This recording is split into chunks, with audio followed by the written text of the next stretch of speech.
Good morning and welcome to Connecting America on the USA Today streaming channels. I'm Jim Rosenfield alongside Mark Bonamo and Dr. Jeff Gardier here at the Sunrise Diner in Roselle Park, New Jersey.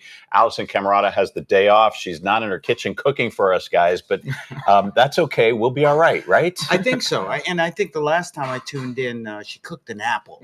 Yes, Isn't that what you said with she peanut made? butter. And she doesn't actually cook for us. She cooks for her family and relatives who are there. And I'm sure they appreciate that.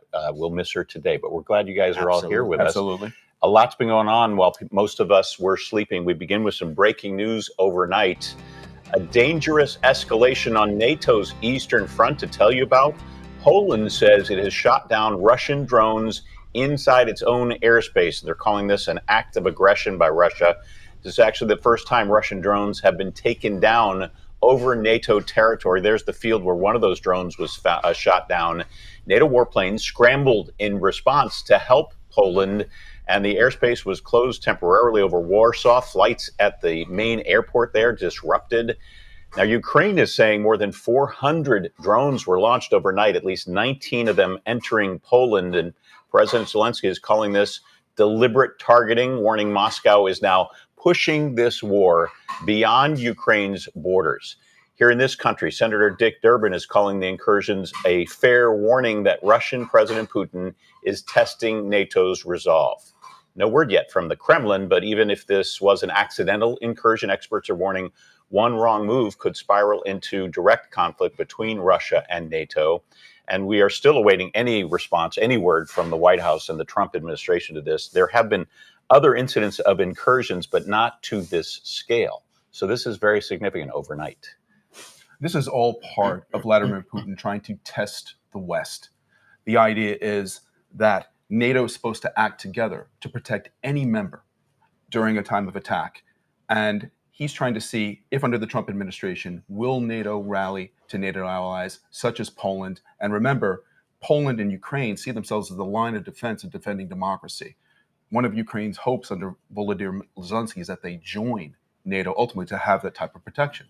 If they feel they're not, is it potentially in question? Which we know Putin does not want Ukraine entering NATO. But Europe is rallying to Ukraine's defense this morning overnight. And we also know that President Trump is growing frustrated because you'll recall, in Alaska, he was trying to get two parties to the table, Sure, and then a trilateral meeting to try to bring peace and try to end this war. And it seems that Putin is simply escalating things. And you'll remember just a few days ago, drones actually hit a government building in Kyiv.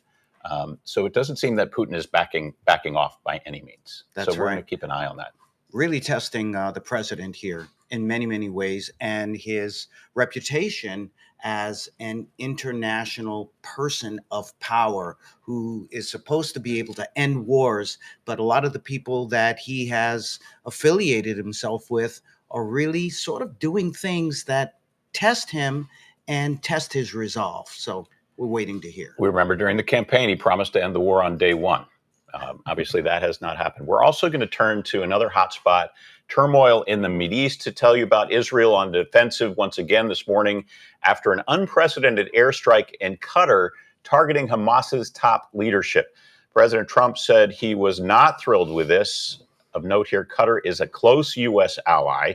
Clearly, the government there is furious as well, and the UN also expressing outrage, as has the entire Middle East and many European leaders at this point.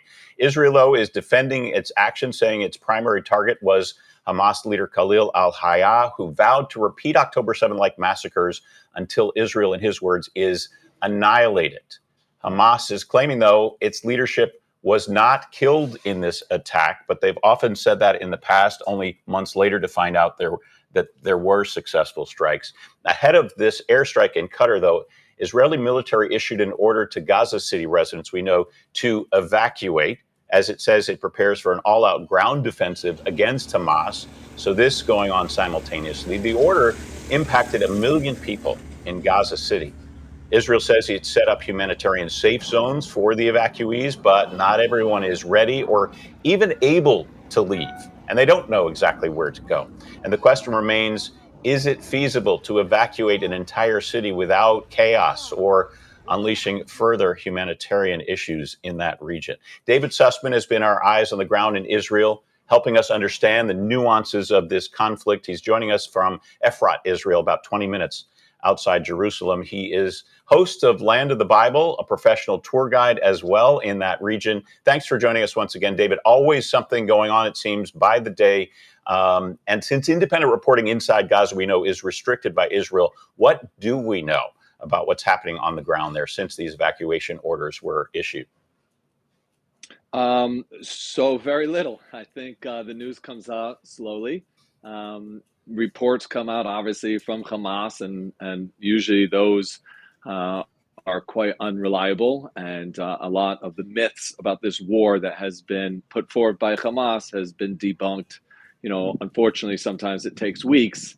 And we know that if you repeat a lie even for a day and then the truth comes out, most people remember the lie. And sometimes it takes weeks for the truth to come out. However, you talked about the limited amount of press in Gaza. I think Gaza, since the beginning of this war, has probably experienced more freedom of press than they have in the last 20 years. Gaza, we take it for granted, freedom of press. We can speak out against our government. We can speak about institutions and organizations that we don't agree with, and that's our freedom. We have the right to do that through freedom of speech and freedom of the media. That does not exist in Gaza. It hasn't existed for 20 years.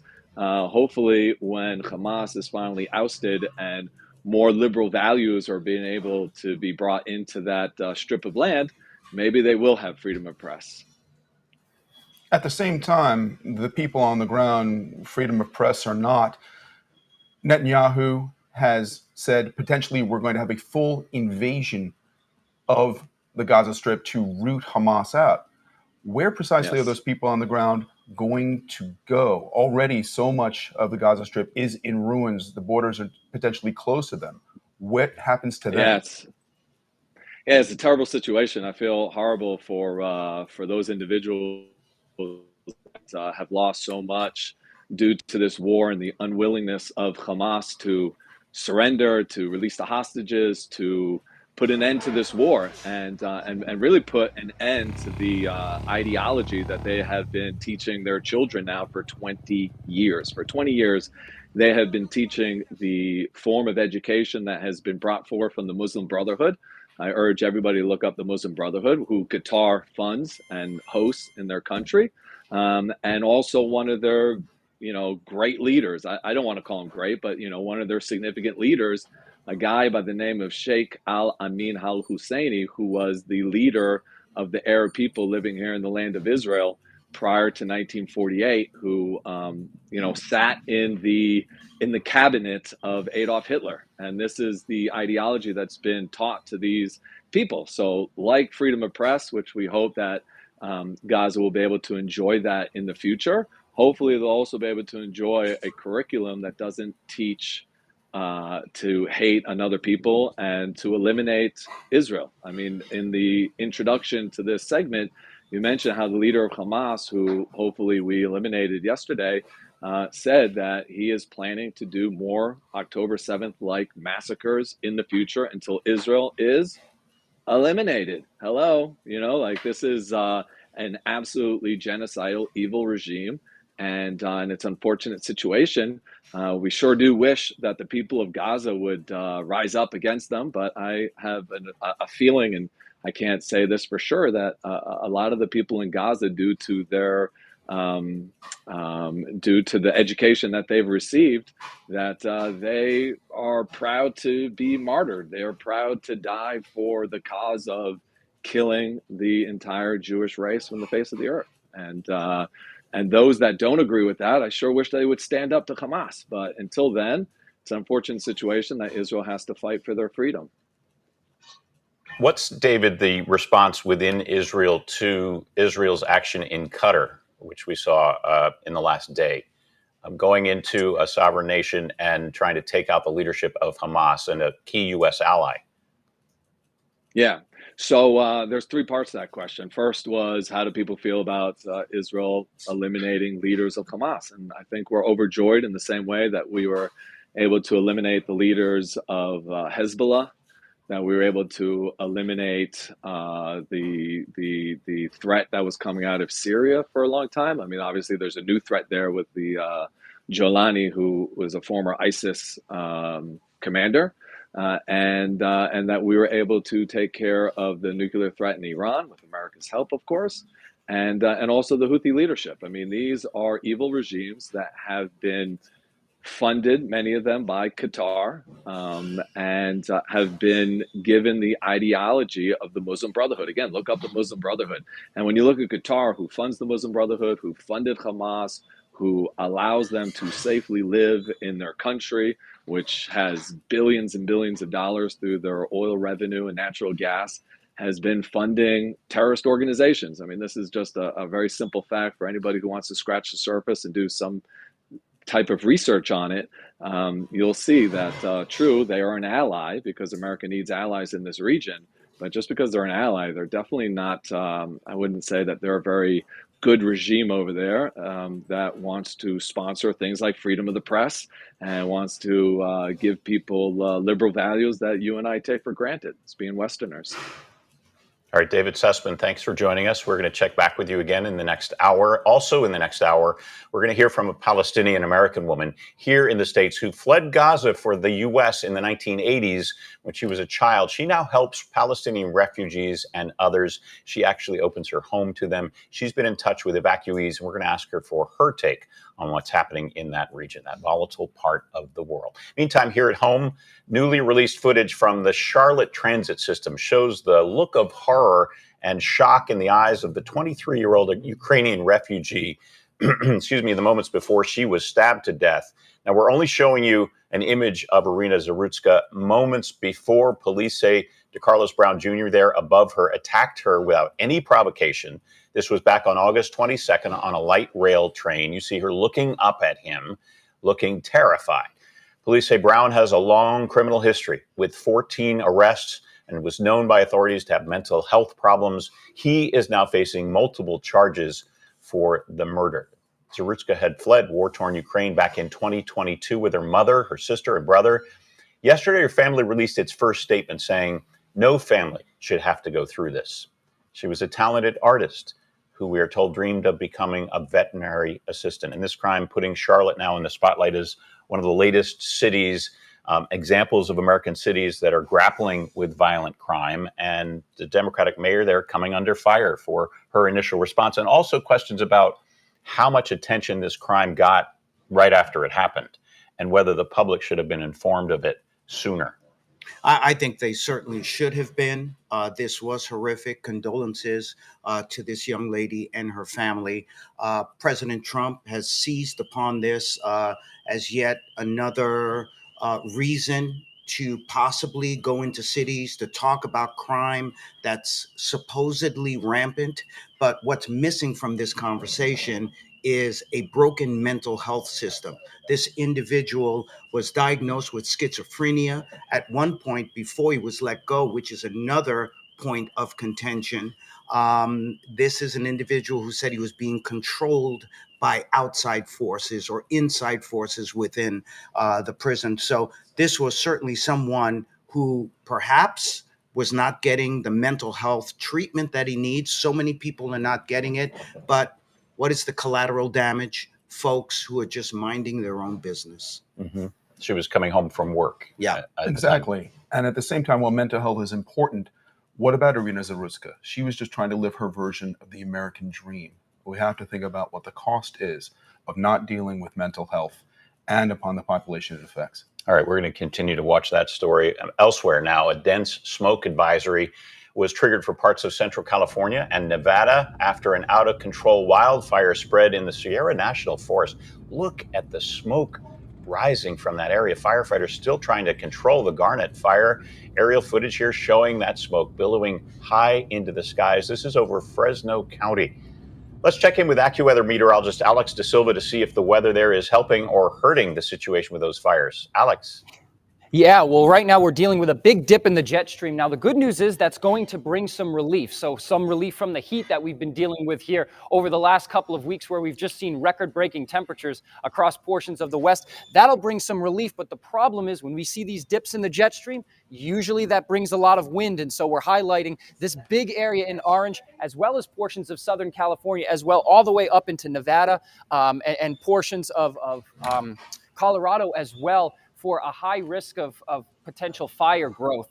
These winds will really pick up. You usually look on the eastern sides of these dips in the jet stream. Winds from the south can really fan those flames. And the other reason we're concerned is because these areas are in a big drought right now. Look at how widespread the drought is. Basically, everywhere from the Rockies on west is in some sort of drought right now. So when you combine that with extreme winds, that's how you can get that rapid fire growth that we're so concerned about.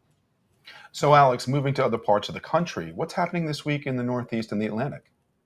Yeah, well, the Atlantic Basin right now looks pretty quiet. Today is actually the statistical peak of the hurricane season. You can see that right here, September 10th.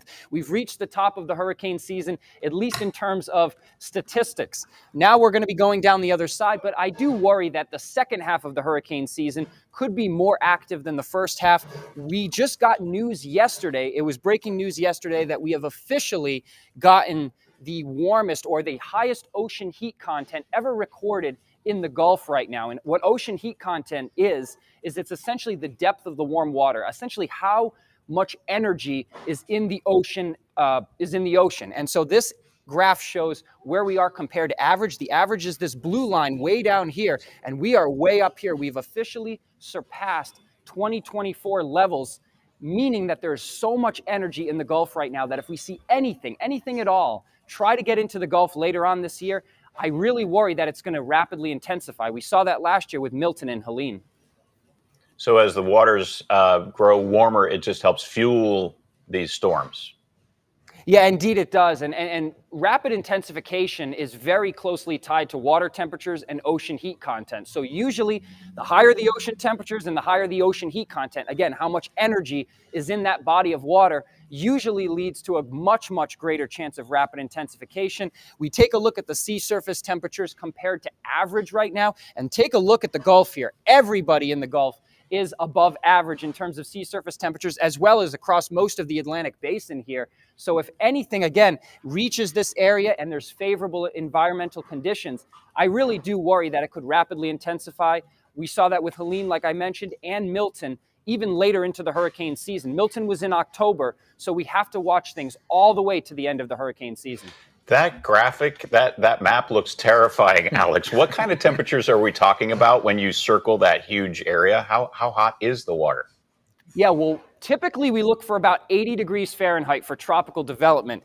In this area here in the Gulf, we have temperatures that are around 90 degrees in some areas, upper 80s to around 90 degrees. So you're talking about temperatures that are about 8 to maybe up to 10 degrees above the threshold needed for tropical development. And in terms of averages, we are running about 2 to 3 degrees above where we should be this time of the year.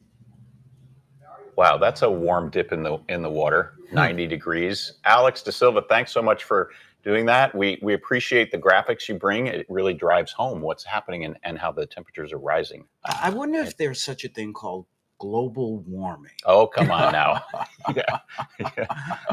It is not a laughing matter. No, it is not. We've got it is not, but we No. know it is a subject of great debate. Oh, yes. Absolutely. But there is some temperatures to think about as you look at the maps that Alex had there. All right, Connecting America, it's just getting started. Coming up next, we're going to talk about a new and controversial treatment that parents are turning to help their depressed teenagers when we come right back.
Welcome back to Connecting America from the Sunrise Diner here in Roselle Park, New Jersey. Dr. Jeff, we're glad you're here with us today because we want to dive into a really serious mental health subject and a treatment option that some people are turning to that many people may not know about and others have turned to in desperation to try to help them with their depression issue. Absolutely. We know that youth mental health is a crisis in this country.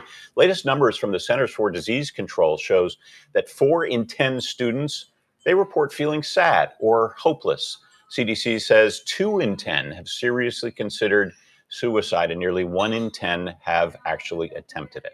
And a new article in USA Today says more and more parents are now turning to a treatment for their children called ketamine, even though it is controversial, trying it for their teenagers. Rachel Hale wrote the piece. She covers youth mental health for USA Today. Rachel, thanks for being here this morning on Connecting America. We appreciate it. Explain to us what ketamine is and how it works to try to help depression. So ketamine as a chemical works by stimulating the brain's resilience mechanisms. The chemical targets a different part of the brain than standard antidepressants and triggers the release of glutamate, which helps with new growth between brain cells. So it helps with that plasticity that's impacted during depression. Mm-hmm. Why do you think it got so popular as a therapy for young people?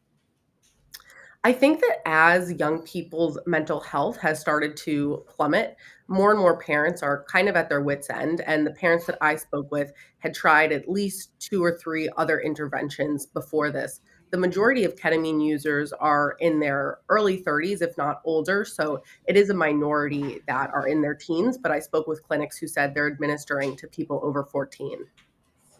That's right. And this is an off-label use of it. And usually this is treatment-resistant depression that we're looking at. She's absolutely correct that parents are at the wits' end. What should they do? So this has to be carefully monitored by physicians. And what would you say would be the role of psychotherapy as an adjunct with this ketamine use? So experts that I spoke with said that typically the ketamine therapy is one small part of a larger treatment. So, that's one popular intervention to go along with it, as well as continuing on the standard oral antidepressant if someone was on that before, and talk therapy. So always that this is only one part of a larger system and that it's going to be monitored. And it can be abused. There's a risk of addiction, right? We remember Matthew Perry actually overdosed from ketamine, and people are facing charges as a result. Elon Musk saying he has a ketamine prescription and has used it as well. Explain to us how this is used. This is given intravenously, as I understand it, and it's done in a number of sessions. Yes, the 2 most popular ways for it to be administered is through IV or through esketamine, which is a nasal spray. That esketamine was FDA approved in 2019 and is the only FDA approved form of ketamine therapy. But typically for those who use the IV form, it's going to be a 40-minute session administered at a clinic. And typically there will be a series of 6 first sessions, and those will usually happen within at least a few weeks, if not within a few days of each other. And then most people continue on with maintenance sessions every 6 months or so, but it of course depends on the person and the amount that they need. You think ultimately it's worth the risk? The experts that I spoke with said that there's still too little research to make a fair judgment about the risk for young people, but that ultimately they think the risks involved with ketamine therapy, if administered safely, pales in comparison to the status quo that these people are living, pales in comparison to the effects of growing up with treatment-resistant depression. You spoke to some who have used it. What did they tell you? They told me that they found it really helped with their OCD, depression, and in one case, a young woman who had lost both her parents also used it to address the grief in her life. And the people that I spoke with, they were 16 and 23 at the time that they used ketamine, so kind of both in that range of young users. And they found that it was a really helpful addition to the current treatment that they were doing. But the 16-year-old did tell me that even now, she's now 19, she wonders if she was too young and sometimes thinks if there were other things she could have tried. Are they using esketamine for young people? My understanding is it's something, and the That's the name, nasal spray. the nasal spray, Spravato, I believe, is something that should just be used for adults. And what is the potential for abuse for young people? So neither is FDA approved for anyone under 18. So the majority of the therapy is administered through off-label IV use. So most of the teens or young people who are using it are using that IV form because that's what most clinics administer. The potential for addiction, the young brain under 25 is not fully developed, so it's That's already more correct. prone to addiction, and some of those concerns rise for young people using ketamine. All right, Rachel Hale, we thank you for joining us. Very interesting article that you've posted on USA Today. We appreciate you joining us here on Connecting America. So much to digest with this. People who feel that nothing else has worked, Dr. Jeff, Yeah. are desperate to try anything. How do you feel about that attempt to maybe try something new? Well, And who should you talk to yeah. first? Well, of course, you should talk to your physician, Yeah. your psychiatrist, perhaps a mental health expert, psychologist. But the important thing here is, again, this is for individuals, youngsters that we're talking about here, that they have taken other antidepressants, other anti-anxiety medications, and they have not worked at all. And as Rachel has pointed out, which is really important, this isn't something that you use just the medication, but it's part of a broader treatment protocol that also utilizes psychotherapy. Remember, these medications just treat the symptoms, but they don't cure the illness, and therefore it's important to get to the base of the foundation of what's causing the depression and the anxiety, and you do that through therapy. To follow up on that, there's been an increasing mental health crisis with our youth. Why do you think that's happening? Well, certainly we know that the pandemic has really turned the world upside down. And so we see an increase in the statistics of adults and youngsters who are having mental health issues. Depression and anxiety has absolutely risen for both populations. But we're also in a time with a lot of global tension, a lot of global issues, as we talk about here on Connecting America. And young people hear this. They know that the world is upside down, and they feel that in many ways that they're very, very isolated. People can look to social media as playing a part of that. Isolation is part of that. So it's really important that we listen to our children and not be afraid to actually enroll them in some sort of psychotherapy. And I'd like to see more being done as far as having mental health programs in our schools, which also includes some evaluations once kids are referred. We shouldn't be afraid of dealing with our children and their mental health issues, because the bottom line is the quicker you get in there to work with them, the better the outcome will be. And there are so many resources out there. If you have a child or you yourself as a young teenager are struggling with serious mental health issues, I know I've done some work with the JED Foundation, which helps to raise awareness about suicide in young people. So, go to their websites, read in and see where the help is, and they provide resources as well. Really important thing to do. I just say to parents all the time, if God forbid your child fell down and broke their arm, you would take them to see a physician. So if you believe that your child, or if your child tells you that they're going through emotional conflicts, it's really important to get them therapy. And I'll say this, I have a 10-year-old who asked to go to therapy, probably because I'm her father and it's difficult to live with me, but No. she's also gaining so much from it as far as self-awareness. Not that she had any depression or anxiety, but she just wanted to talk to someone about her life. And I think that's absolutely fantastic. Well, she's lucky to have you as a dad. Oh, Yeah. well, thank you. You have to talk to my wife about that. All right. When we talk about some of these issues dealing with mental health, and we think back to the anniversary that's coming up tomorrow, 9/11, 24 years ago, we're going to talk about PTSD around that and how people can deal with it even nearly 25 years after that event that triggered it. We'll be right back.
Welcome back to Connecting America from the Sunrise Diner here in Roselle Park, New Jersey.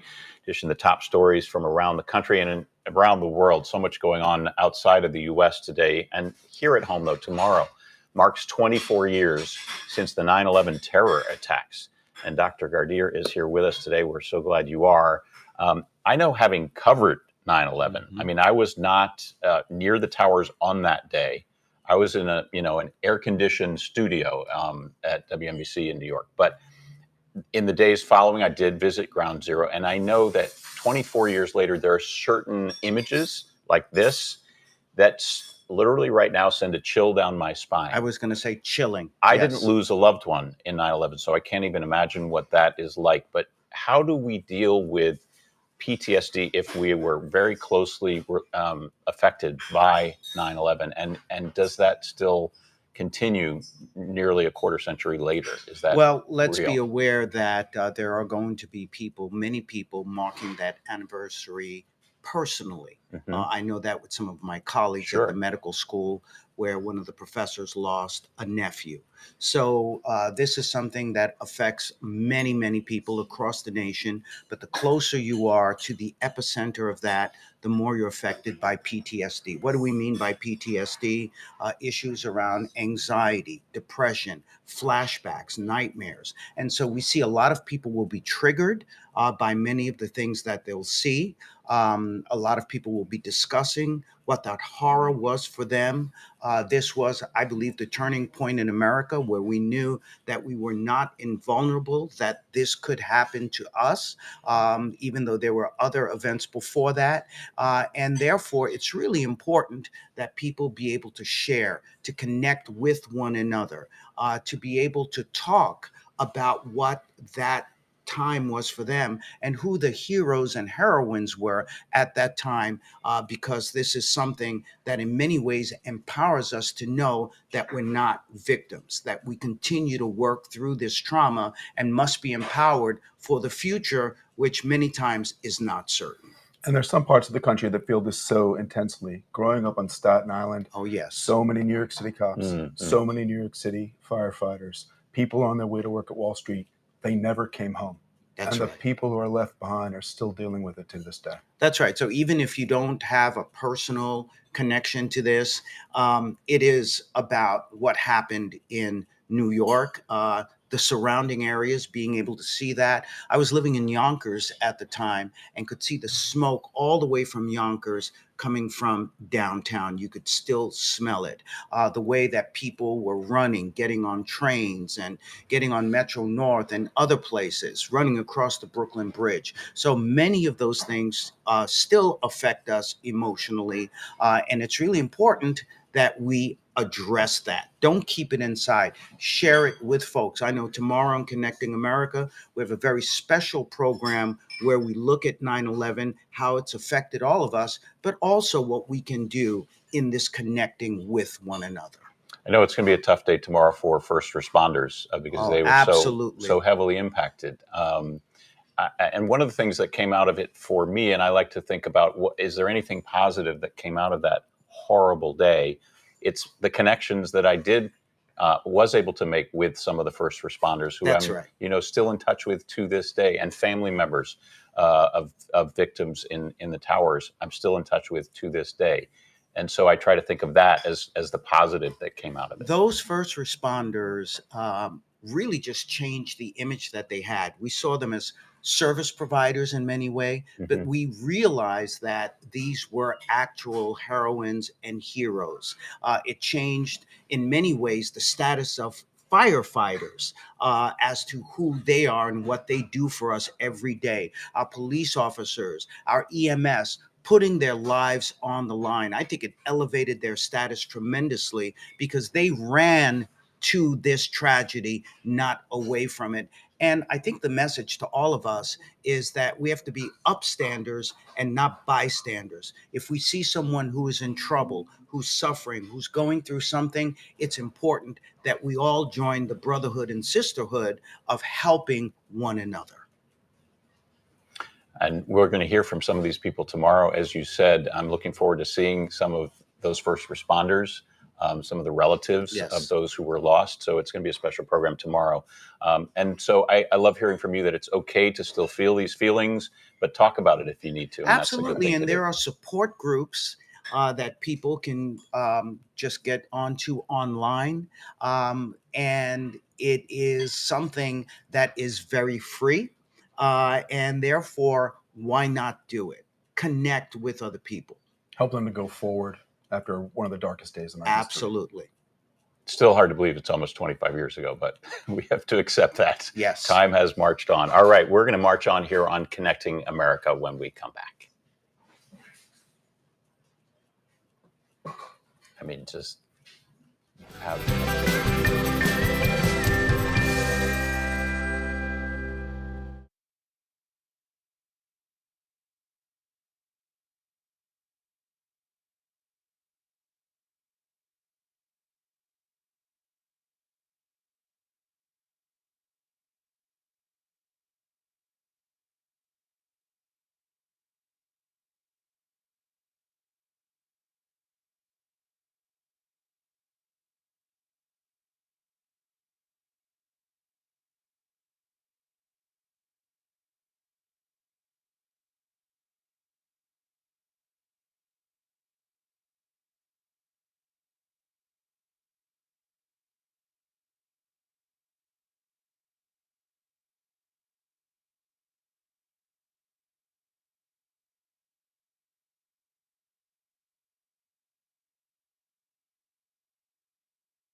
Welcome back to Connecting America from the Sunrise Diner in Roselle Park, New Jersey. And now, another figure from American history. Call it a plot twist out of a B movie. A disgraced Marine and his evidence-shredding secretary, who once shared the spotlight, have now shared wedding vows. What? Yup. Colonel Oliver North quietly married his former secretary, Fawn Hall, 40 years after the political scandal that rocked the Reagan White House. Now, history buffs may recall the Iran-Contra event in the 1980s when White House officials secretly sold weapons to Iran during embargo. Oliver North, the Marine Lieutenant Colonel, in his dress uniform at the center of the scandal, testifying before the world at the congressional hearings. But Hall also became a household name as his secretary, famous for shredding stacks of classified documents. The two denied then they were linked romantically. However, they reconnected last year at the funeral for North's late wife, Betsy. Reporters discovered the marriage license this week, giving this Washington scandal, I guess, a happy ending. I mean, First of all, again, the passage of time is amazing to me. Oliver North is 81 years old. Yeah. Fawn Hall is in her mid 60s, I Right. think. And he famously said at the hearings, I've been loyal to my wife since the day I married her, because there was all this speculation about whether he and Fawn Hall were, having an affair. There was a receipt for from some hosiery store, and he said, "Yeah, I've got a beautiful secretary, but I've been faithful to my wife all these years." And as you said, they reconnected at his late wife's funeral. Yeah. Right. Well, part of the intrigue of that was that Fawn Hall was so loyal to him. She put her reputation on the line. She put her work on the line by getting rid of and she put her shredding shredder documents. to use. Exactly. Indeed. And back then, people saw her as this very attractive person with this war hero. So there was a lot of speculation, as you said, that there might have been something going on. At the same time, as a distraction from the issues at hand, the Iran-Contra scandal is all about profits secretly being diverted to right-wing Nicaraguan rebels known as the Contras. But at the same time, okay, all of a sudden there's this very attractive secretary. It's something to look at. Like, look over there at that instead of what's actually at stake. I read Nancy Reagan was always furious with Oliver North for the damage she felt it did to her husband's reputation. Just a part of American history that we had forgotten about, and now back in the spotlight. And no word from either of them, I should point out, as to whether they may be on their honeymoon, but his testimony in 1987 included questions about his purchases with money earmarked for the covert operation from a store called Park Lane Hosiery. So now we know a little bit more about those receipts, and said, that I've got a beautiful secretary, and the good Lord gave her the gift of beauty, and the people snickered at Oliver North. Might have been doing a little hanky-panky with his secretary. He testified he didn't like that. But again, as you said he had been extremely loyal. And who are we to question? Who knows the Well, I secrets of guess the you are USSR? going to question. Right. The words hanky-panky in the hearings. I mean, gosh, colorful times. All right, moving on now. Let's talk about this. Nearly half of the states in our country have legalized recreational marijuana. Kansas is not one of them, but our Hannah Davis visits a place there that's still selling stuff that can get you high. Cannabis in Kansas. I never thought I would say those words out loud. We are headed to a business that sells hemp products, and then we're actually going to go, this is crazy to me, guys. We're going to go to a hemp farm where they're making this product that's getting people high and also treating people's ailments. It's 10 minutes from my childhood home, and this is all operating legally. Wonderful to see you again. Yes, good to see you too. Tell folks who you are, how we know each other. My name is Brett Harris. Used to work with this talented young lady, and now I've moved into the retail angle of cannabis in Kansas. We're one of only 3 states left that have 0 cannabis laws, meaning there's no medical here, there's no recreational. This is my question for you. Yeah. What in the heck are you selling to me? There's the cannabis plants, and there is the hemp plant. Anything derived from hemp is protected under the Farm Bill of 2018 Trump put together, so you're allowed to have mild hemp. That's what this is. Training wheels for weed when we go legal. Every cannabis law in America right now, you can only buy it within your own state. So it's important to partner with a Kansas farmer like Sheldon Coleman.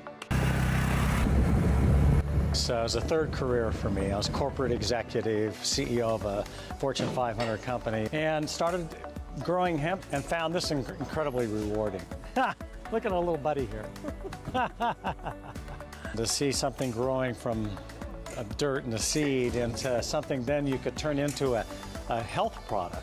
This is really delicious. Mango passion fruit. These gummies contain a fantastic nighttime supply of CBD and CBN and a small amount of THC, which exists in hemp naturally. Delta 8 is psychotropic. It's good for sleep, but also people will use it off work and for relaxation. This is Delta 9. That will make you feel high, and it's very pleasant. Renew is our best seller. Put it on your knees, on your joints, and it penetrates and it goes deep.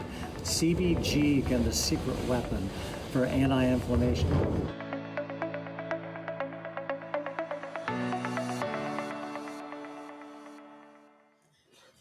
All this is making me hungry for some reason. I don't know why. I think Hannah liked that story a little bit too much, huh? But you're eating healthy granola and strawberries this morning. Yes, just this morning, not every morning. But would you ever eat shrimp for breakfast? No, that's a hard no. That's a pass. But why do you ask? Well, because Red Lobster is rolling out a new shrimp deal. Remember endless shrimp? Now we have spendless shrimp. The new promotion includes 3 different flavors of shrimp on one plate for $15.99. The flavors garlic shrimp scampi, shrimp linguine alfredo, and popcorn shrimp. This replaces the aforementioned endless shrimp promotion that at one point offered nonstop shrimp for $20. Was that a problem when they offered that? It almost drove him into bankruptcy, right? Evan, $11 million in losses as a result. And maybe that was one factors that led to Red Lobster decided when it filed for Chapter 11 bankruptcy in 2024. So they're having a little fun with this, calling it spendless shrimp or spend less shrimp. Whatever. Mistakes were made, but now they're trying to turn it around. And I've heard a rumor that they would like to invite people who actually have shrimp allergies because they'll eat much less of it. Just joking, folks. That's a thing, actually, right? Shellfish allergies. All right. This is the food segment for you because we want to also talk about something Dairy Queen is rolling out. If you have room for dessert, a new fall menu, and also blizzards for just 85 cents. When you spend $1 or more on other things using the DQ app. So that's the catch. 85 cents, but you got to buy other things there. DQ first offered that deal in the spring. It was to celebrate the company's 85th birthday. Runs through now September 21st. The new fall menu includes the caramel toffee cookie blizzard. Maybe you want the maple cookie shake or the pumpkin pie blizzard.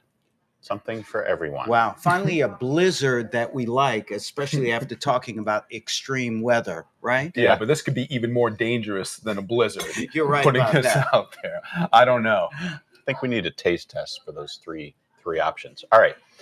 Have you guys heard about this cat named Pudge? Mm-hmm. No? You're about to hear about him. This little guy was an instant hit when his human brought him to the locker room at Bowling Green State University in Ohio to cheer up a fellow football player. There's Pudge. And Pudge is now on the team, presumably as their mascot. Even has his own merch ready. We're going to tell you more about Pudge and his adventures coming up later in this show. So there's more about Pudge? Oh, there's a lot more about Pudge. Not the only live animal mascot for a college team. We wanted you to vote for your favorite in our question of the day. You can see the options right there on your screen. Georgia's Bulldog, Ralphie the Buffalo at Colorado, maybe Pudge the Cat at Bowling Green, or Bebo the Longhorn at Texas. Scan that QR code right there on the right side of your screen, and you can weigh in. So far, the Bulldog in the lead in Georgia. All right. After those blizzards, we need to stay fit, guys. Connecting America's fitness correspondent Jenna Wolf is going to show us the top excuses to not work out and how to overcome them. That's right. Workout excuses. If I had a nickel for every time I heard one, I'd be able to buy myself a gym and then make an excuse why I couldn't go. Here are my top 3 workout excuses that I hear all the time and how to beat them. Excuse number 1, you don't have time, space, or any idea what to do. Okay, first of all, you have time. You spend 30 minutes Googling the actor from that show you watched last night. You can find some time. Here's what you're gonna do. Set a timer for 10 minutes, okay? Then pick any exercise, anything you want. Squats, lunges, front punches, you wanna sweep, something that requires no space whatsoever. Work for 45 seconds, rest for 15. You don't need space, you only need 10 minutes, and there's your plan right there. Excuse number 2, you're too tired. I'm too tired. We're all out here running on cold brew and coping mechanisms. Oftentimes, movement will spark energy. I'll show up at the gym exhausted and I'll work 3 to 5 minutes just moving around. And then all of a sudden my body's like, oh, this is what we're doing, and catch on. Trust me, try it, it'll work. And excuse number 3, I'll start on Monday. Mystical, magical Monday, where abs are suddenly created. The first of the week, the first of the month, the first of the year, whatever it is, you wait so long, you'll accomplish nothing. Just go ahead and start. Force yourself. Start tired, start messy, just start. Bottom line, excuses are comfortable, progress is not. I say it all the time, nothing changes if nothing changes. Boy, Jenna, she's, motivating us. She's so right. She is right. When you're tired, Right. you don't feel like doing it. Once you get moving just a little bit, your brain kind of catches up. A study showed that 11 minutes of exercise a day, and that's what she talked about. Do Mhm. maybe just 10 minutes and then take a break. But 11 minutes of exercise per day will actually increase your lifespan. That's all I have to do? Well, 11 minutes? maybe 11 minutes of walking, Right. rigorous. Yeah. I'm on my Peloton, and they really put together programs where you can do 10 minutes, 15 minutes, 20 minutes, and much more than that. But the bottom line is just doing that 10 or 15 minutes is better than nothing and does motivate you to go further. Are you these motivated, Mark? Absolutely, every morning, especially when I have my coffee. Right. But again, it's easier to get motivated when they're only talking about these small increments. Mhm. A lot of times it's hard for people to start when they haven't exercised for a long time. This is far less intimidating. The best part of a workout? The end. Yes. But I always feel better. You no matter how hard it was to either get to the gym or go out and get that exercise outside, you have to project forward and remember, I'm going to feel better after I do this. Right. Just get started. All right. If you want to connect with us or follow us or find us on social media, we're all over the place. There we are, Connecting America TV or Connecting America, depending on which platform you go to. And the best of Connecting America, also available every day wherever you get your podcasts. Just type in Connecting America in the search bar. We'll be right back. Coming up at the top of the hour, as the diner fills up, hopefully we'll talk with some of the folks here and other news of the day when we come right back.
The views expressed in this program are those of the speakers and do not necessarily reflect the views of USA Today or its affiliates.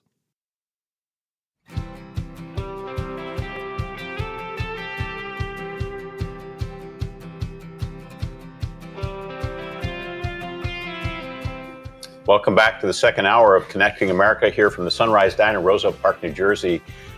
We're going to hear from mom influencer Jordan Reed coming up from Ramshackle Game. She's going to join us to talk about a new divorce law in Kentucky that supporters say is keeping more couples together. Critics are saying it's also putting some women and children in danger. We're going to talk about that. We're also going to be talking about the challenges for working moms. We'll be joined by one of our reporters from USA Today who did a deep dive into why so many moms are leaving their jobs. First, though, we want to get you caught up with the latest on some breaking news overnight. A dangerous escalation now on NATO's eastern front. Poland is saying it has shot down Russian drones inside its own airspace. They're calling this an act of aggression by Russia. First time Russian drones have been taken down over NATO territory. There's one of them in a field in Poland. NATO warplanes scrambled in response to help Poland. Airspace was closed temporarily over Warsaw, and flights at the capital's main airport were disrupted for a time. Ukraine is saying more than 400 drones were launched overnight, at least 19 entering Poland. President Zelensky is calling this deliberate targeting and warns Moscow is pushing this war beyond Ukraine's borders now. In this country, Senator Dick Durbin is calling the incursions a fair warning that Putin, Russia's president, is testing NATO's resolve. No word yet from the Kremlin, but even if this was an accidental incursion, experts are warning one wrong move could spiral into direct conflict between Russia and NATO. And we have this just in, the Kremlin refusing to comment at this point, but its close ally Belarus is saying it tracked some drones that, quote, lost their course because they were jammed. Several European leaders are saying they believe that this incursion amounts to an international escalation, though, of Russia's war with Ukraine. Right, and the Polish prime minister has already come out and said this is the closest Poland has come to armed conflict since World War II. We're still waiting to hear any response from the White House, from the Trump administration to this. It's early, obviously, in the day, so we'll keep an eye on that. First, now to this, though. The CDC has a warning about a potentially deadly disease that most people have never heard of, and it's already here in this country. Chagas disease. It is spread by this ugly thing, the so-called kissing bug, but it can lie silent for years before it can cause heart failure or stroke. Joining us is one of the authors of the CDC report this morning, Texas A&M entomologist Dr. Gabriel Hamer. Dr. Hamer, thanks so much for joining us this morning. We appreciate it. Let's start with the basics. I've never heard of this disease. What is it, and why have most of Americans never heard of it before? Chagas disease. Yeah, no, thanks for having me. So this is considered a neglected tropical disease, so that's partly why we don't hear a lot about it in the United States. But we just published this recent article recognizing that, the kissing bug vectors, the parasite that causes this disease, and infected wildlife, they all occur here in the United States. And they actually have for a long time. And so we're just kind of raising awareness and kind of providing some evidence that would suggest that really we need to refer to this as an endemic disease in the United States. Dr. Hamer, how is Chagas disease passed on from these bugs to the human vectors? Yeah, so this is an unusual form of vector-borne disease transmission. When we think about mosquitoes or ticks, that is delivered. The pathogen is delivered through the bite, whereas with these kissing bugs, the parasite remains in the digestive tract, and so it's actually the kissing bug that ends up contaminating the human host. And what are the symptoms that people should look for if they or someone they know has Chagas disease? Yeah, so this parasite causes both an acute and a chronic stage. The acute is obviously shortly after infection, and often it's fever-like symptoms. But what gets really dangerous would be the more latent or prolonged type of chronic disease that it can occur, which often is cardiac or digestive. There's different types of symptoms that. Is what's happening confined to farms, outdoors, or suburbs and cities also at risk? So it does tend to be a little bit more of a rural type scenario because that's where you find the more sylvatic habitat where these kissing bugs are living with wildlife.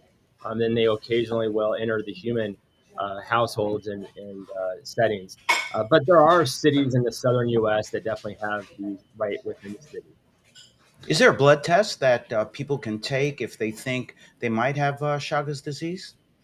Yeah, so there's definitely diagnostics available that are often done through health departments or the CDC, and they're either looking for antibodies indicating somebody has been exposed, or in some cases they can actually look for the parasite. Can you put this in perspective for us in terms of case count or how widespread this is at this point in this country? And are there certain regions in the country that are more at risk? Yeah, so it's good to recognize that in the United States, we have hundreds of human cases of Chagas disease. Of course, most of those are imported because they were exposed elsewhere. Texas is unique because we've had this disease as being reportable since 2013. And so from 2013 to more recently, there's been 50 human cases that did not have a travel history. These are people that live in areas where we know kissing bugs occur, and our health department has confirmed or determined that they have been locally acquired. So autophagous disease is what that's called. And what is the treatment, Dr. Hamer, for Chagas disease? And can people pass it? In other Yeah, words, their own immune system help them fight it, or do they need a specific medication? yeah. So some people and even some dogs can do what's known as self-cure. So some people don't actually ever develop that chronic disease. It's hard to know why some people end up with that. But there are treatments. They're not the best, and they tend to be better early after infection. So during that acute stage of infection, that tends to help improve outcomes. But yeah, there are experimental drugs that the CDC is usually involved in delivering those to patients. Dr. Hamer, thanks for teaching us about Chagas disease, something I had never heard of before, but now we know what to look out for. Really good information. Absolutely. All right, I want to go back to one of our top stories of the day. We've been reporting on the mass evacuation happening right now in Gaza City after the Israeli military ordered 1 million residents there to leave ahead of an all-out ground attack planned against Hamas there. Israel saying it set up humanitarian safe zones for the evacuees, but the question remains, is it even feasible to evacuate an entire city without more chaos or an increased humanitarian crisis? David Sussman joining us once again from Efrat, Israel, outside Jerusalem, host of Land of the Bible and a popular tour guide. What's the latest, David, on what you can tell us about whether people are actually on the move in Gaza City or out of Gaza City? So the reports that I've read is that about 150,000 people have evacuated already. I believe the population of Gaza City is close to 1 million at the moment. So we're really talking about relatively small amount of the overall numbers. But the footage that has been coming out, you can see people on the move, on the go. I think those that are heeding the call are. Sorry, I'm hearing some background noise. Go ahead, David. We can hear you. Yeah. Okay. I was just hearing some background noise. Sure. So yeah. So there's people on the move. Those who are heeding the call and are seeking safety, I think they're the ones moving. I think those that are terrified by Hamas, because Hamas, we've seen throughout this war, has. I'm getting the background noise again. I'm so sorry. It's very distracting. I'm getting something from the studio in the background. But those that are afraid of Hamas, who have prevented people from moving before, and we can see have even fired upon people receiving humanitarian aid, and those that aren't willing to be martyred for Hamas's sake, they will martyr them on their way to safety. So we shall see what happens. Hopefully the IDF will be able to secure a corridor for those that are smart enough to evacuate, that they will evacuate. David, in all fairness, we're talking about this evacuation. You're using terms like people on the go, but many people that I've spoken to. I'm so sorry, Doctor. I can't hear you. I'm hearing noise from your studio. That's just the background of the diner, David. But I'd like for you to put a human face, if you can, on these mass evacuations. People have been evacuating constantly. And I think it's important that we address what is the impact on their lives. This is their homes we're talking about here. Yeah, I'm so sorry. Your studio, the network, it's that they're talking in the background. I couldn't hear your question. Can you repeat that for me? Just very It's not simply, the diner. It's yeah. Go on. can you give a human face to what this looks like for the people of Gaza who have constantly had to move? And of course, there have been criticisms about the safe zones or evacuation zones, that they're really not working. These people's lives are being upended. Yeah, they've been upended probably for the last 2 years. I think it's terrible. I think the war has affected them obviously even more than it's affected us here in Israel, where I live. I mean, even last night, I was at a town hall meeting, and on my way home with my friends, we had to run for a bomb shelter. I mean, comparative to what's going on in Gaza, for sure, that is almost inequatable. Both of them are very tragic. But yes, it's a very tragic situation over there, and I wish that more of the world would focus on the fact that Hamas is relentless. They're refusing to surrender. They're refusing to give up the hostages. They can literally end this right now. And why would the world want some type of ceasefire with Hamas that allows them to remain in power? They have been oppressive to their own people. They have murdered not hundreds, but thousands of Palestinians. They have forced children into labor digging these terror tunnels that, I mean, Israel has blown up miles and miles and miles of tunnels. And we know that we've really just scratched the surface with the amount that are under there. I mean, we heard the tunnels being dug in Israel. For sure, they heard them throughout all of Gaza. I mean, everybody knew what was going on there. And so Hamas, really, the world should want to see them go as much as we do. I mean, when they did a bloody coup to take over the Gaza Strip from the Palestinian Authority, they threw hundreds of Palestinian Authority supporters from the roofs. It's all there on YouTube. You can just YouTube Hamas throwing Palestinians off the roofs, dragging homosexuals, tying them up by their hog tying them by their ankles and dragging them with motorcycles. I mean, it's unfortunately it's very graphic, but you can see it's all there on YouTube. So this is a horrible, horrible regime, and I think we're seeing it played out on the media through everything that's being posted. And I really can't understand why Israel is getting most of the blame here from the international community, the UN, from the media around the world. It's Hamas that the blame, lies strictly on. I mean, Israel, if you look at and you can look it up, the Red Cross has numbers, combatant per civilian ratio in wars fought since World War II, and it's an average of 10 to 1, 10 civilians for every combatant. Israel's war right now is like between 1 and 1.5 civilians per combatant. Yes, there's been a lot of lives that have been lost, but when you look at the ratio and how wars are fought, Israel's done more than any other country in any other war, any time in history, to prevent civilian casualties and to be able to deliver that humanitarian aid. And like I said before, many of the myths that have been portrayed about this war against Israel have been debunked. Whether it's the famine, whether it's the humanitarian aid, whether it's the war crimes that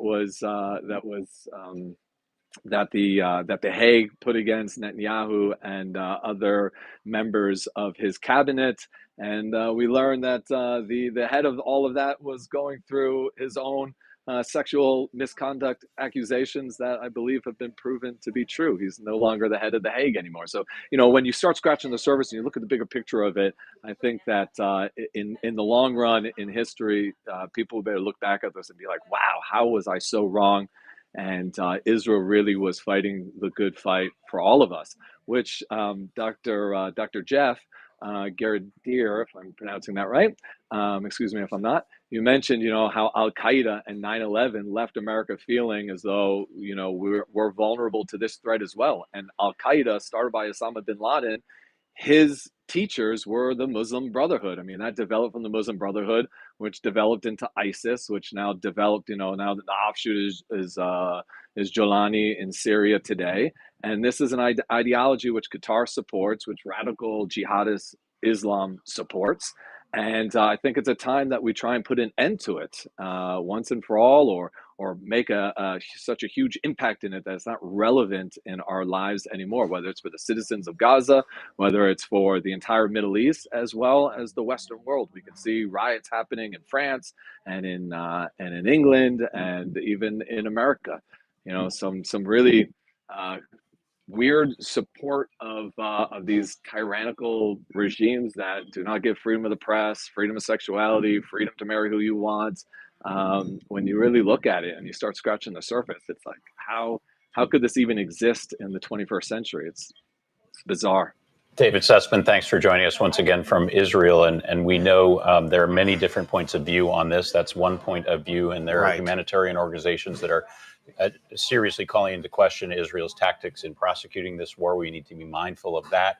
And also the human toll on both sides. Exactly. And with this peace plan, the strike against Qatar, what does that do to that peace plan? What does that do for the remaining hostages, Israeli hostages? Will they be brought home? Will the bodies be brought home? And a lot of that is thrown into question. And the fundamental question, okay, if we do get rid of Hamas, if Israel gets rid of Hamas, there's a power vacuum there. Who takes control of that region of the world for the Palestinians? Who could be an authority that doesn't want to annihilate and there the are state of Israel? Palestinians who have said they are stuck between a rock and a hard place. What is happening with the Netanyahu government and their aggression, as well as not being able to escape Hamas, as far as it's not just a thing of, well, we disavow being with Hamas. So they're stuck. Right. We could talk about this for hours, and many in our country are grappling with how this is playing out. We'll continue to visit this situation in the Middle East. But we've got a problem here at home, and it deals with education in America. Coming up after the break, the report card is in, and 12th graders are getting an F. We'll explain that when we come right back.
Welcome back to Connecting America here on this Wednesday morning from the Sunrise Diner in Roselle Park. You know, my mom never liked this word, lousy, but it's a lousy report card for 12th graders across the country.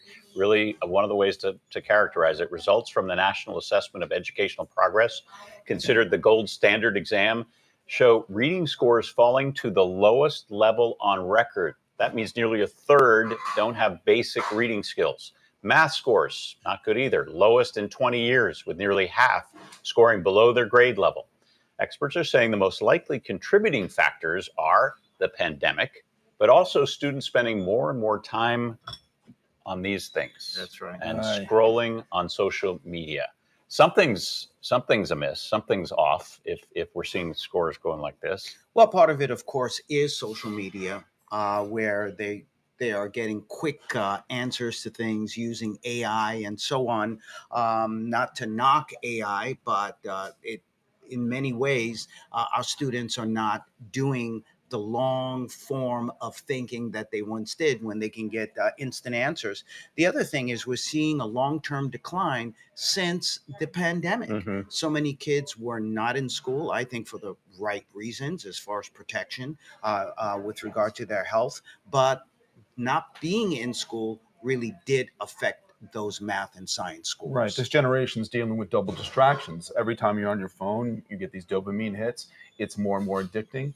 It's a distraction from learning. And then the societal distraction of COVID, taking everyone away from a lot of tasks, including learning. We've been covering stories about school districts, communities forcing their student body to put the phones away during the entire school day, not having access to them. Some parents don't like that idea because they want to be able to reach their kids in an emergency. But at least in many parts of the country now, schools are at least trying to address that distraction within the walls of the school building. They're actually doing the things that we as parents are unable to do, which is to get our kids off of the devices. So if we can do that for 7 or 8 hours during the school day, then it makes our jobs a little bit easier. All right. Now, more and more moms are leaving the workplace. Another factor in our society, the Labor Department says about 2/3 of women with children are working. That's down 2% in just 1 year. And what are the likely reasons? More companies are asking workers to come back to the office, reversing the remote and hybrid work that was common during COVID. We were just talking about that. Also, there have been cuts to the federal workforce. And then there is the ever-rising cost of childcare, something many parents can speak to.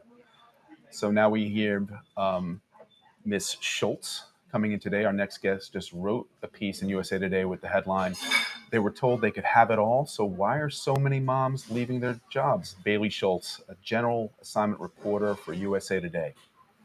Thanks for being here, Bailey. We really appreciate it. Your article says when women step away from the workforce, it could have lasting damage to their careers, making it tougher to get back in. Is that what we're seeing?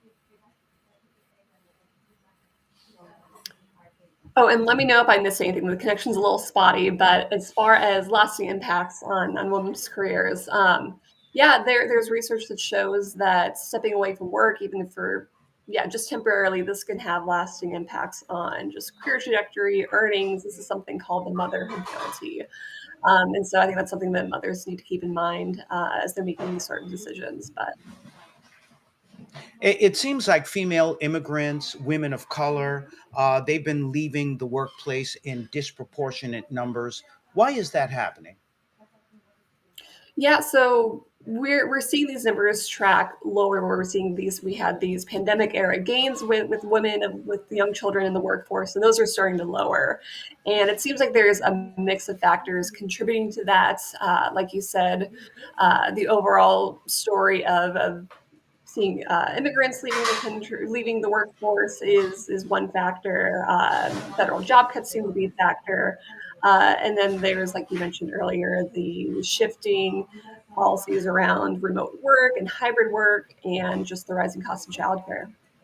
What do you think this phenomenon of women leaving the workplace is going to do to the overall economy? Yeah, so when I spoke to economists and experts in this area, they mentioned that whenever you have a significant chunk of the workforce leaving, that could have broader implications. So that could just mean economic growth is slower.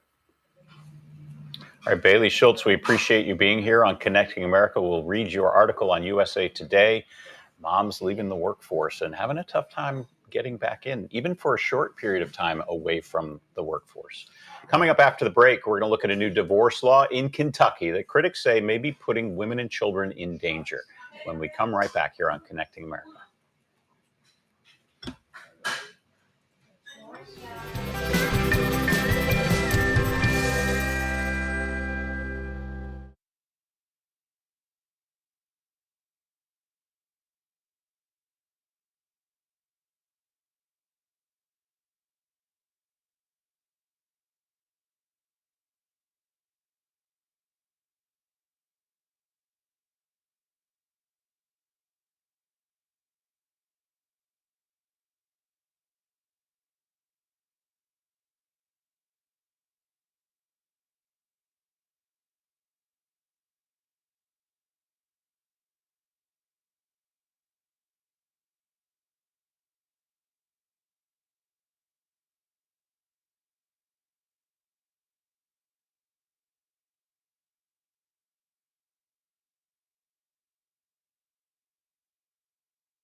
We are back on Connecting America from the Sunrise Diner in Roselle Park, and we've been watching events unfolding in the Middle East, but thousands of miles from Gaza City.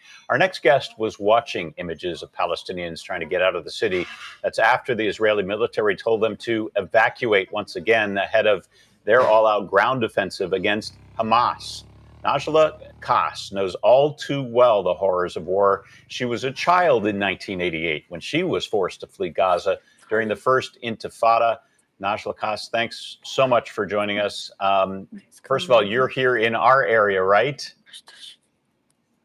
Can you hear us, Najla? All right, I think she may not be able to hear us.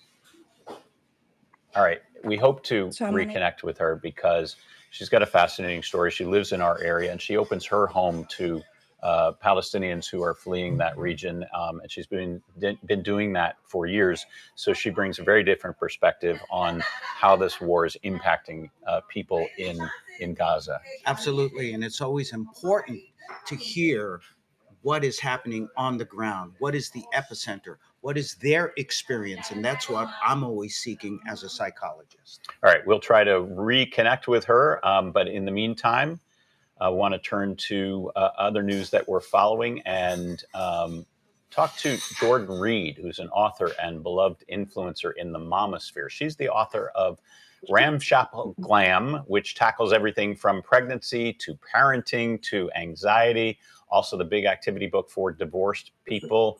Jordan, you've been following a really interesting story. A new divorce law in Kentucky has a lot of people talking about that. But before we jump into this new law, I know you can share with us about your own divorce experience and how you bring that to to your social media presence, and also writing about that. Yeah, so 7 years ago, when I started going through a divorce myself, I was writing about it in real time on my site, Ramshackle Glam. And so discussing everything from the reality of downsizing homes to the challenges associated with shared custody when you have been really the primary caregiver. Talk to us about this new law. What are they doing in Kentucky? So in Kentucky, the new legal default is to have 50-50 shared custody in cases of divorce or separation. And this seems to be a reaction to this perception that women tend to be favored in cases of custodial dispute, right? Largely because, as I said, they tend to be the ones who are the cruise directors, whether or not they're also in the workplace themselves. And that's a perception that, is it fair? I don't know, but is it accurate? Yes. In my experience, it is quite accurate for women in heterosexual partnerships.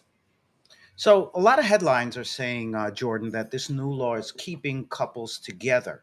But why? So if divorce rates are going down, I can think of a number of reasons why that would be a positive thing. Maybe there's increased access to mental health care. Maybe there's more support for parental leave or childcare. But in this present environment, that's just simply not the case. And my fear is that this is instead a reaction that is not going to benefit the children because it's going to be prioritizing this sort of tidy wrap up to a situation over the nuances of a given reality. You mentioned before the divorce law has historically favored women. Why do you think there's been this shift in this other direction in Kentucky? To be honest, I think that, like I said, it's this reaction to this perception that women tend to be favored, but it's also just not taking into account that if the divorce rate is going down, it might very well be because women are feeling increasingly disenfranchised in this political environment. And there is a real danger that the divorce rate is going down because it's harder for women to leave. So it's not that couples are suddenly finding bliss once again, necessarily. More power to them if they are, but that is not something that I think is happening. I think, there are certain nuances that can be very difficult to spot in a custodial dispute case, like emotional abuse. Obviously, we know that this is just as devastating as physical abuse, but it's harder to see. There may be different realities, like women, someone might have better access to childcare, someone might have a more accommodating employer, and all of those things, they matter. And my fear is that the rigidity of these laws is going to be favored over the thoughtfulness of these laws. And when we're talking about the emotional stability of children in an incredibly vulnerable situation, that matters. All right, Jordan Reed, founder of Ramshackle Glam. We appreciate you joining us to let us know about this change in Kentucky. Really interesting perspective coming out of Kentucky. All right, we'll be right back on Connecting America.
Welcome back to Sunrise Diner in Roselle Park, New Jersey. Trish is joining us here at the diner. As always, we love having you here. And we're glad you're here right now because we know you are a huge cat lover. I am. Mom to 29 of your own at home. This is true. But have you heard of Pudge the cat? I mean, I might have seen it. I watch a lot of cat videos, but I'm guessing he's overweight. Well, not necessarily, but he has gone viral as the mascot for the football team at Bowling Green State in Ohio. I mean, Pudge doesn't look terribly overweight. No, he looks like a medium-sized cat. Right. So his owner, George Carlson, plays football for Bowling Green. He brought Pudge to the locker room last month, tried to cheer everybody up after a key player had a knee injury, and Pudge was a huge instant hit, now expected to become a fixture at all the games. But what do you think about this, Trish? Not everyone's happy about Pudge coming to the games because Pudge is a Persian, and PETA does not want its popularity to encourage people to breed and buy more of them. Not just because it's a Persian, though. I mean, it's the issues with the breathing but again, it's a terrible thing, the breeding of animals like this. But again, when we say adopt, don't shop, well, then what about the animals that were already bred? Everybody needs a home. So it's a double-edged sword for a lot of people. The issue is breathing problems. Oh, no, I'm saying that and the cat, though, has absolutely health issues that can probably. I mean, with the snub nose, it gives them more sinus issues than with other breeds. And I get that we don't want to keep breeding animals, especially when they don't all have homes. But, some people are going to go to a mill and get their dog or their cat, and those animals still need homes. Right. But we shouldn't be endorsing the continuing of it. So something to watch out for if you think about adopting a cat with that sort of smushed Yes, face. It's going to be a lot of vet care. Do you think people are thinking just about the aesthetics of cats? Look how cute they are instead of their health? I think that that's such a silly thing to be concerned about. Their cats are going to have health issues, whether they're bred to look a certain way or not. This is just a factor.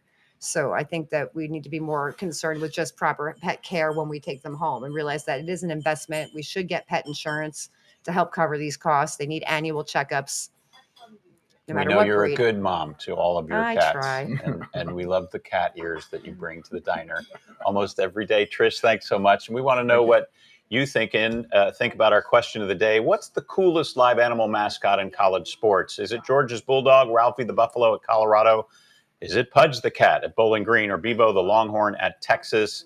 So far, it's the Bulldog in the lead at Georgia. You can scan that QR code there on your screen, and you too can weigh in. We'll check out as we continue here on Connecting America. But in the meantime, we go to Broadway now, and our correspondent Lee Sheps, who spoke with Alisyn and myself about the hot shows you may want to check out if you're planning a trip to New York City.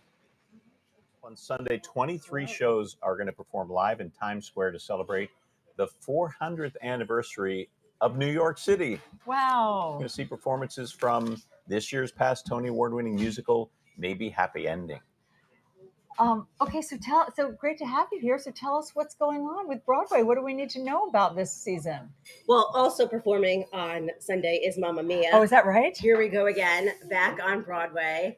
I was actually at opening night, and the reason I was invited to opening night is because I had done an interview with Judy Kramer, the producer and the creator of Mamma Mia, and I guess the interview went so well. She said, "Are you coming to opening?" And I said, "No, but I would love to." So she invited me. And guess who was there? Christine Baranski. And she starred as Tanya in the movie, and the audience went crazy for her because they were so thrilled to see her there. And the movie, the second movie, and now the third movie has sparked a whole new generation of fans who want to come see the show. So that is one of the shows that is on Broadway this season and performing at this concert on Sunday. So you were at the opening. How was it? It was incredible.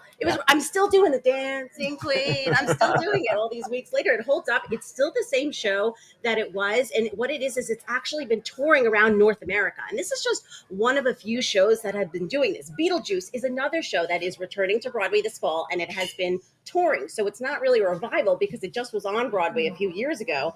And The Wiz is another show that has been doing that recently, touring and then making its way to Broadway. It's interesting because, I know a lot of people who would think, don't we need some new Broadway shows? We're just recycling the old ones. But is it just that once there's a hit, it will always be a hit? Well, that's true, but there are some new Broadway shows. The Queen of Versailles is coming to Broadway this fall, starring Kristen Chenoweth. Ooh, what do we need to know about that one? That's a crazy story. Well, it's based on a documentary about the housing crisis in Orlando. And so the music is by Stephen Schwartz, and Kristen Chenoweth, as you know, starred in Wicked with the movie, with music. Kristen Chenoweth starred in the musical with music by Stephen Schwartz. So they're teaming up back together again for that show. Yeah, they had a tryout in Boston, I think it was, and it's coming to Broadway. The story behind that, the person she portrays, Jackie, the wife of right. this wealthy guy who kind of loses everything. It's interesting to think of it as turned into a musical. Yeah. I haven't seen it. I didn't see the Out of Town in Boston, so I'm looking forward to seeing the Broadway iteration. Okay, Hamilton. Okay. What do we need to know? Don't throw away your shot because it is in movie theaters starting today. We saw, of course, we sat on our couch in the pandemic, July 4th weekend, 2020, and we watched Hamilton on Disney+. But what it was supposed to be was when it was originally filmed with the Broadway cast in 2016, it was always supposed to be in the movie theaters. Of course, the pandemic hit. We didn't have that happen. It went to Disney+. But now, in honor of Hamilton's 10th anniversary on Broadway, it is hitting the big screen, and people can see it the way it was intended to be seen. And if you like movie musicals, by the way, next week or in the week after, The Sound of Music is celebrating its 60th anniversary. You can watch that on the big screen too. Wow, that's great. That's a fan favorite at my house for sure. So the Hamilton one, is that the original cast? It's the original cast. They filmed the original cast before they all left the show in 2016. So it's Lin-Manuel Miranda, it's Leslie Odom Jr., it's Ariana DeBose, it's Renee Elise Goldsberry. The entire cast, including Jonathan Groff, reunited to film that in 2016. That was all taped. Thomas Kail directed that. You could see the Broadway version in the movie. It's not a new movie. It's not like Wicked, where it was a Broadway show and then they adapted it for a movie. It's literally the stage. It's the show. Yes, I think all of America probably has seen this Disney Plus version because we had nothing else to watch in the pandemic. That's exciting, though. Maybe you reminisce a little bit. I mean, it's been a long time since I know we saw Hamilton on stage. Me too. I haven't seen it since it opened in 2015. Fun to see it again. Great. With well, cameras. thanks for all the info. Great to have you here. Thanks for having me. Yeah, Talk wonderful. Broadway again. Yeah, and everybody should come to New York to catch Broadway shows. All right, when we come right back, are you in a rut? We have some tips from the professionals to help you get out of it. Stick around. You asking me? Alisyn, you've changed. It's magic. It's like that old underwear song. You've changed. Yes. Right? I want to see the Buena Vista Social Club. Yeah, I'd like to see that as well. Yes. And Queen of Versailles, I want to see that as well. I actually spoke to the documentarians who made the original documentary about that couple and their wild ride from, fortune to, despair. I mean, they lost everything. That's right. And they were building the largest house in America at the time in Florida. And it's abandoned because they run out of money. He goes bust. So how they turned that into a fun musical, that'll be interesting to see. We shall find out. All right. Thanks, Lee, for that. Jim, sex after having a baby can be a challenging journey. I think you know that, right? From body changes to emotional shifts. Many couples struggle to find their intimacy again, right? So our intimacy expert, Marcy Swan, joins us now to help couples break the silence and reconnect. Mackie, thanks for being here. We appreciate it. I don't know why Jeff was singling me out. I mean, this is a problem for many couples, and it's been a long time since we had our kids. But bring us up to speed. Why is sex after having a baby so challenging for so many couples, both physically and emotionally, right? I mean, you're absolutely right that I think this is a struggle that any couple goes through after they have a kid. And there's many reasons for this. I think that welcoming a new little one is a huge transition for every couple and every family. And intimacy is just one of a million things that are changing during that time. But one of the things that we see happen a lot is that couples spend their entire pregnancy, of course, prepping for the arrival of their baby. So they're focused on getting the nursery set up and stocking up on diapers and making sure that their birth plan is in order. So understandably, sitting down during a busy time in a busy pregnancy and having a conversation with your partner around, hey, how are we going to stay intimately connected after the baby gets here? It's just not at the top of everybody's priority list and frankly, not always on the radar. So making that adjustment after the fact can be a real challenge for a lot of folks. So how should new parents set realistic expectations for how intimacy will change after a baby? Great question. So the first thing is to understand that sex is going to be different for now, and that is okay. So the first really big change that couples should expect is libido. For many women and even men, this is going to take a temporary nosedive after you welcome your new baby. And there's a few reasons for this, but you have to imagine that for a new mom, her hormones are all over the place. Both mom and dad are super sleep deprived. So don't be surprised if your libido hasn't come back around. But the good news with this one is it's absolutely temporary. So once your hormones and your sleep schedule get back to normal, your libido is going to come back too. And that said, it's not just about arousal. There's a couple really big physical changes that folks should be prepared for. So for the women, dryness down there is real. Not to TMI you guys, but things change. The hormonal shifts that happen during pregnancy and after childbirth can make things really uncomfortable for women when they're dealing with that dryness. But fortunately, this one has a very straightforward fix, and that's lubricant. So using a natural organic lubricant like Woo More Play is going to make things a lot more comfortable for her if things are feeling a little bit drier down there.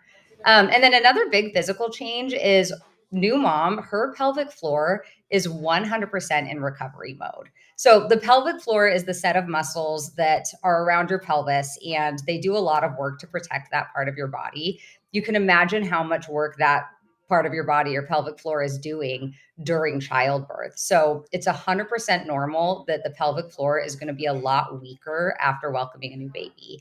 And this is why many new moms experience things like leaking and other related symptoms. So I always recommend, if it's an option, for women to go see a pelvic floor therapist after they welcome their baby. This is a specialized type of physical therapist who will give you exercises to help strengthen that part of your body and get you feeling better again. Wow. Mackie, I have to tell you that I'm like the old man in the shoe. I have so many kids, I don't know what to do. So I've been down this road 6 times before. What are some practical tips that you have for easing back into intimacy, including trying some new things or even starting slow? Yeah, there are a few things, and you said the first one. So I always like to tell people, try new things during this time. Sex is going to be different right now, and like I said, that's okay. It's not going to look the exact same. It's not going to feel the exact same. So use this time to ease in, maybe experiment with different ways of feeling intimately connected with your partner and with your spouse. So that could be things like trying out massage or oral play or external stimulation, whatever feels right for you and helps you feel more comfortable. The other thing is speak up. So especially for new moms, if intimacy is feeling uncomfortable or painful, you definitely want to communicate that to your partner. Your body's been through a lot, and this is not a time to cause additional stress on your body. So definitely be vocal and be communicative. Okay, another big tip: birth control matters. So just because you just had a baby, it does not mean that you can't become pregnant again. So make sure that you're communicating with your partner and the two of you are really clear on contraception so that you don't have any surprises. If something really hurts, if it's past the point of discomfort and it's feeling painful, I'd also recommend calling your doctor, get your healthcare provider involved, tell them what's going on, and see if you can work together to address that. And then the last tip, probably the most important one, is just start slow. So like I said, things are going to feel different. Use this time to really ease in and just understand that your body is in recovery mode right now. So once you start feeling better, sex is going to start feeling better too. So for right now, just take it easy, go slow, and focus on what makes you feel good in your body. All right, and I know if you've had a C-section, it's a whole nother added problem to deal with in recovery from the pregnancy. Mackie Swan, thanks so much for being here this morning. Helpful tips, and wow, the guys here taking it all in. But and the important thing is, guys, you really do have to pay attention, and you have to be as gentle as you can be, and understand that our ladies have been through a war in having these babies. But Frank Sinatra said it best. Oh, yeah. Nice and easy gets it every time. Okay. Thanks, Dr. Jeff. Thank you. How about we check out our National Diner of the Day? That'd be nice and easy. Step into a chrome-plated time capsule when you arrive at the Five and Diner in Phoenix, Arizona. It's been open since 1989. Neon lights there, the checkered floors, jukeboxes. It's also about the comfort food you expect from a classic diner. You got your eggs Benedict, hash browns. They're great for all-day breakfast and also those late-night meals. I'll have some pickles. Now, you may be in the New York metro area here at the diner, but our mission is to share stories from small-town America. Let's take you now to rural Georgia and an art gallery like you've never seen before. Here's reporter Chris Knight. This junkyard turned roadside attraction in Alto, Georgia is an unexpected art gallery. Welcome to the School Bus Graveyard. This mural says game over, but really for these old retired buses, they've taken on a whole new life here. Amazing murals full of colorful details and humor grace the grills, bumpers, hoods, and bodies of old buses and cars. Look at the sun and the stained glass windows. This is neat. Mechanic Walter Wade is the third generation in his family to call the School Bus Graveyard home. Yes, it is my home, and it's always been an adventure. Walter grew up here and remembers when the first school buses came onto the property. They were used to build a fence line to keep thieves out of the junkyard. An artist asked to paint on one of the buses, and the rest is history. Ignore the signs that say "Get Lost" because visitors are welcome to marvel at all the artwork too. Look at that, that's cool. As long as you pay the entry fee and obey the rules. Don't paint on anything, don't break anything. A lot of people love it because they come a long ways to see it because it's never ever the same no matter what time of year you come. As the saying goes, at the school bus graveyard, one man's junk is another man's masterpiece. In Alto, Georgia, I'm Chris Knight. All right, have to check that out if I ever get back down to Georgia. Yeah. Is there a song for that one, Jeff? Yes, you can take the midnight train to Georgia. Thank you. Yes, absolutely. And it's a reminder of what kind of great regional art there is around the country. My mother used to live in Asheville, North Carolina, which is a hub for art for that part of the world. And you'll see things like that all the time. Philadelphia, where I lived and worked for 9 years, you got the Philly mural projects, and there are these beautiful murals all over Center City and beyond, where artists just have their artwork on the sides of buildings, and there's some incredible images in that city. Absolutely. Yeah. You can find beautiful art anywhere in America, and as a psychologist, I can tell you in life, where there ain't no beauty, you got to create some beauty. So here at Connecting America, we love to hear from you. So connect with us, follow us, and find us on social media because we're on many platforms there.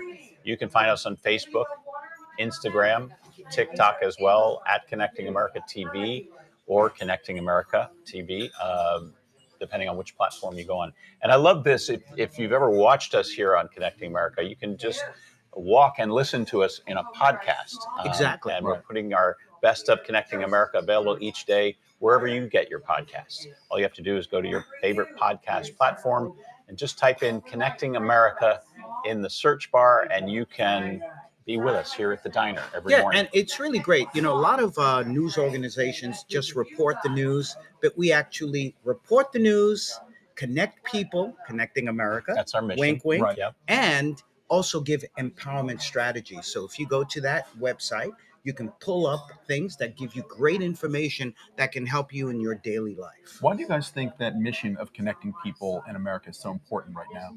Well, as we all know, it's a very divided time in our country, and we felt it was important to be able to talk about tough issues, but listen to opposing viewpoints, and that's what we're all about. And I hope we're living up to that mission as we continue here. And tomorrow we have an important day coming up. It is the 24th anniversary of 9/11. We'll have some special guests here to remember that dark day in our history and how people are coping with that now.